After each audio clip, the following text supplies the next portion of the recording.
Des millions de gens vont perdre leur maison, vont perdre leur emploi, vont perdre les économies d'une vie, perdre leur retraite. Vous savez pourquoi je hais les banques? Elles réduisent des hommes à des chiffres. Une idée que personne n'a eue en dehors de nous. Ni Baum ni Burry ont pensé à shorter du double A. Eh ben, nous, oui. La Burnfield Capital. On voudrait shorter certaines tranches de double A qui se trouvent dans les CDO. Ah bon? C'est quoi l'astuce? Pas d'astuce. On débute, on est tout excité. On voudrait donc prendre 15 millions en swap de tranches double A. Je dois être fatigué. Vous prenez tous les double A que vous voulez.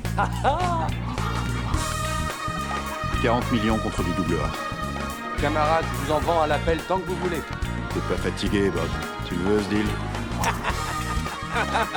Ça roule. C'est ok pour ma part.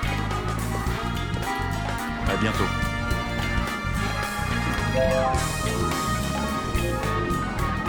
T'es loin? Faites pas ça. Stop. Stop. Arrêtez ça. Charlie? Stop, j'ai dit. Stop. Bah quoi?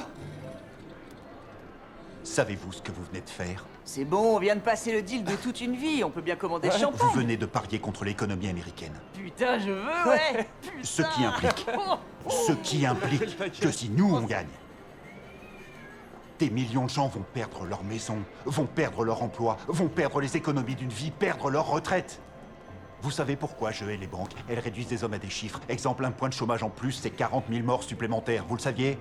Non, Vous le saviez? non, j'en savais rien. On était contents, c'est tout. Alors évitez de danser. D'accord. Tu vas où?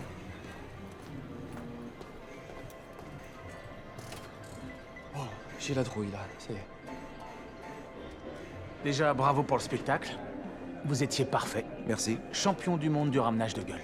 Là, vous me flattez. Vous craignez qu'on vous balade avec vos swaps, vous allez voir maintenant à quoi ressemble l'homme qui vous les vend.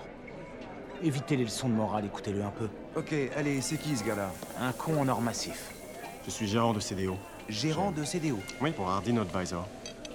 Je savais pas qu'il y avait quelque chose à gérer en matière de CDO. Ah. En fait, on sélectionne les titres contenus dans le portefeuille et on surveille les actifs. Je le fais essentiellement pour Merrill Lynch. Vous représentez les investisseurs ou Merrill Lynch? Les investisseurs. Vraiment?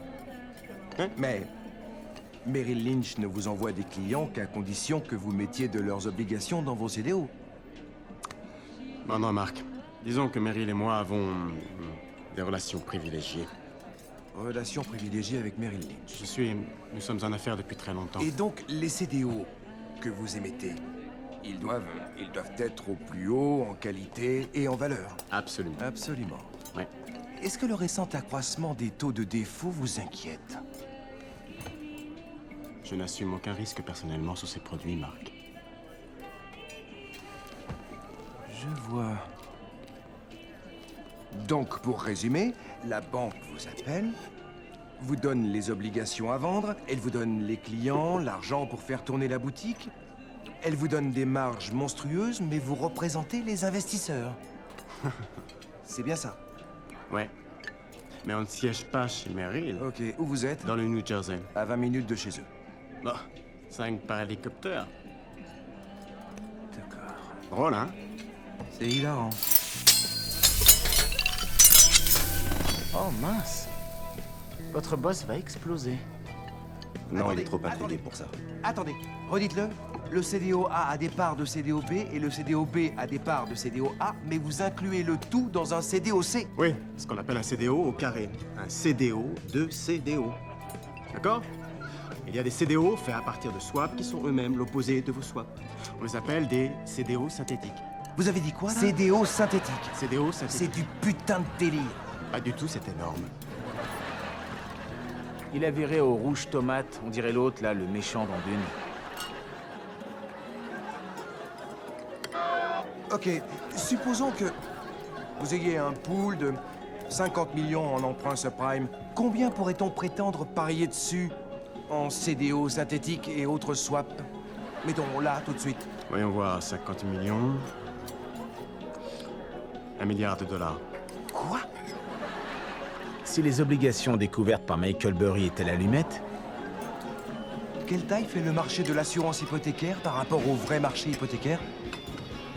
Environ 20 fois plus. Si les obligations étaient l'allumette et les CDO les chiffons imbibés d'essence, alors les CDO synthétiques étaient la bombe atomique avec le président bourré prêt à appuyer sur le bouton.